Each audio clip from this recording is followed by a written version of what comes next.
ni Sister Henry yung mga misis, no?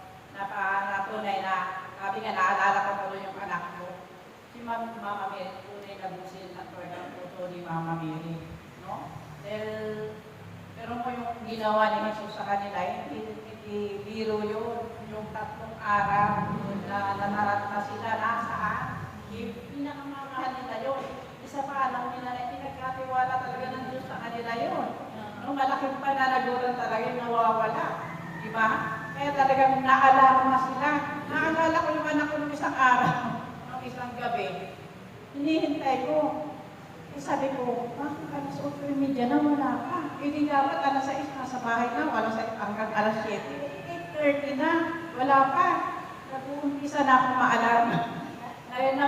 Nag-uumpisa na akong maalarma. Sabi ko doon, nag-chat ako doon sa bunso ko. Nak, sabi ko, subukan mo nga tawagan si ate. Kasi may ano siya, may panglabas na tawag. Maya-maya dumating. Nasa pinto ko lang. Sabi ko, hindi ka pala, darating ka agad. Sabi ka man lang. Nag-chat ka man lang. Sabi ko, nag-aalala na ako. Sabi ko, natawagan ko na yung kapatid mo. Sabi ko, puntakin ka na. Alap, ganun tayo di ba? O, naalarma na kagad. No? Ay sabi naman ng anak ko na, hindi ako makatawag sa iyo kasi lupat ako. Ay, lupat ka ako saan? Traffic, sabi nga ron. So, yun lang. Minuto lang.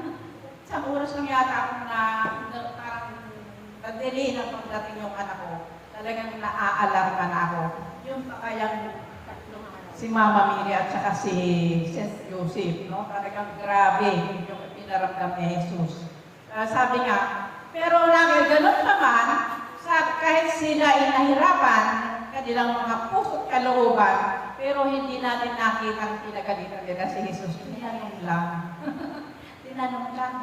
Natural na tanong yun, kahit sino, bilang isang tao, di ba? Pero malinis talaga ang puso niya, hindi niya pinagalitan. Hindi niya pinagalitan si Jesus.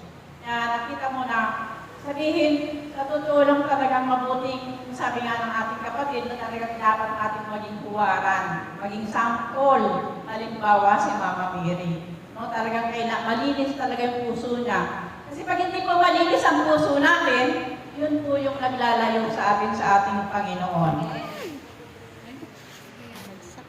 Yun po yung naglalayo sa atin sa Panginoon pag hindi po malinis ang puso natin. Kasi sabi nga, katulad ng ating kapatid, ang sabi